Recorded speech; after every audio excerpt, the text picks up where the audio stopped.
चुकलेच साहेब. तू चुकली नाही सविता, तर आपला भारतीय समाज चुकला. भारतीय समाजाने स्त्रियांना कोणते हक्क दिले नाही. त्यांना वारसा हक्क, तू त्याला संपत्ती मिळत नाही. अगं घटस्फोट करण्यास म्हणे, पत्नीने द्वितीय विवाह केला तरी स्त्रियांना कायद्याचे कोणते संरक्षण नाही. या सर्व चुकांना दुरुस्त करणारा हिंदू कॉर्पोरेशनचा मसुदा या फाईल मध्ये आहे. हे बिल पास झालं तर भारतीय स्त्रियांच्या आयुष्यातून अंधकार जाईल आणि सोनेरी किरणे प्रवेश करतील. धिक्कार असो, हिंदू कोड बिल बिलकुल नको, बिलकुल नको.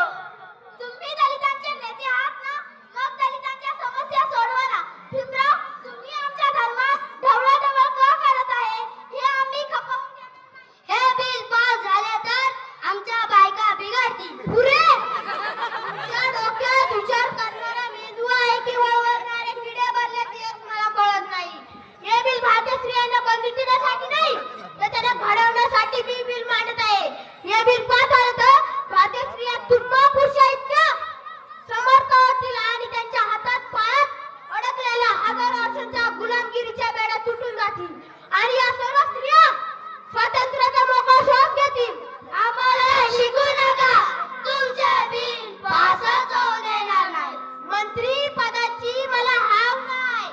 मी पाषाणासारखा अचल आहे, ढेकळासारखा विरळून जाणार नाही.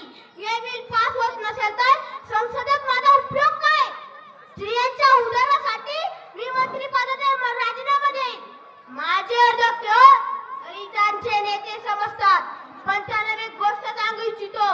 जगातील प्रत्येक स्त्री दलितच असते. त्यांना जन्मापासून मृत्यूपर्यंत हीच करण्याची वागणूक मिळते.